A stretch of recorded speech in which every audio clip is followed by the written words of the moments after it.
Баршаңызға сәлем, мен сүйікті көрермендерім. Бүгін сіздермен өте дәмді қытырлақ болып шығатын базардағыдай кәріс халқының капуста салатын өсетін боламын. Міндетті түрде видеоның соңына дейін менімен бірге болыңыздар. Және де менің арнама тіркелуді ұмытпаңыздар. Ең алдымен бізге осындай орташа көлемдегі қырыққабат қажет болады. Ірі көлемде 2 сәбіз бен 5 тіше сарымсақ қажет болады.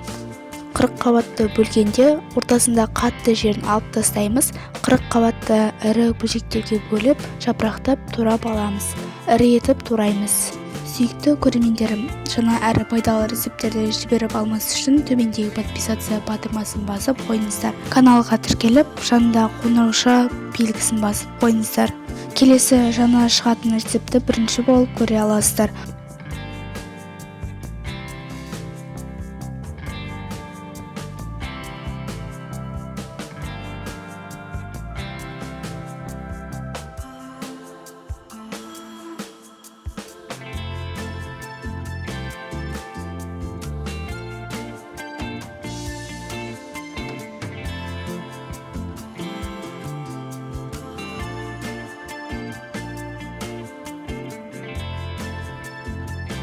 Барлық 40 қабатты ірілеп, жапырақтап турап алдық.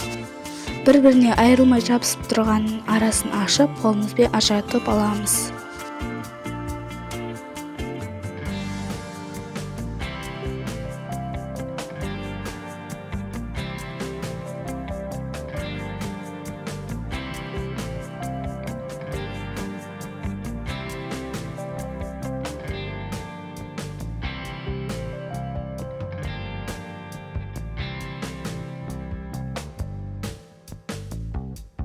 Дәмдеуіштер жақсы сыну үшін осылай ашып алуымыз қажет. Бір ас қасық толтырмай тұз салып, барлығын араластырып аламыз.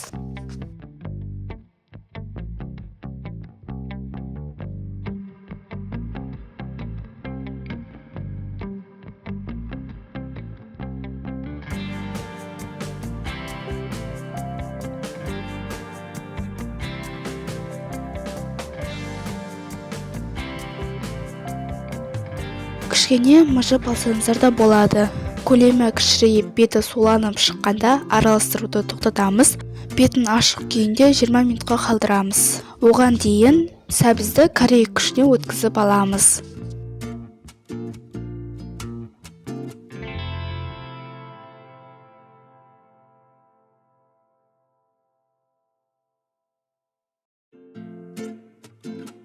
Сәбіз дайын, енді 5 тіше сарымсақты күштің майда көзіне өткізіп дайындап қоямыз.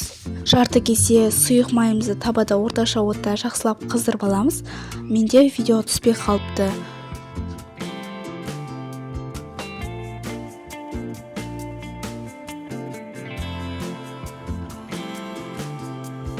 Қырық қабатымызды 20 минут өткен соң үстіне сәбізді саламыз. Екеуін жақсылап араластырамыз. Құрметті көрермендерім, қазақша каналдың дамуына өз үлесіңізді қосып, лайк басып, комментарий бөліміне өз пікіріңізді қалдыра кетіңіздер. Бәрін жақсылап араластырғаннан кейін 2 ас қасық қант саламыз. Кориандр, паприкадан жарты ас қасықтан, қасықтың ұшымен чили ащы бұрышын саламыз. Одан кейін сарымсақты қосамыз және 9% уксустан 1 ас қасық қосамыз. Бастапқы кезде уксустың иісі өткірлеу болып шығады, ештеңе етпейді. Кішкене тұрғаннан кейін басылады. Салатқа әдемі түс беру үшін куркумадан жарты шай қасықтай саламыз.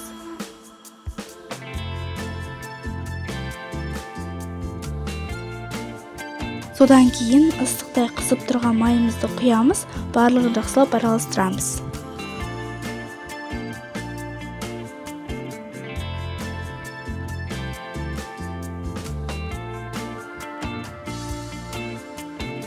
Дайын болған салатымыздың бетін жауып, бір түнге немесе кемінде 3-4 сағатқа тоңазытқышқа салып қоямыз. Сол аралықта дәмдеуіштер жақсы сініп, шырыны да шығады. Осымен біздің кәріс 40 қабат салатымыз дайын. Өте дәмді, қытырлақ болып шыққан. Жасап көріңіздер, ас болсын. Базарда кәріс салаттарынан кем түспейді. Егер де видео ұнаса, арнама тіркеліп, лайк басып, комментарий қалдыруды ұмытпаңыздар. Қазақша каналдың дамуына үлес қосыңыздар. Келесі кездескенше аман сау болыңыздар.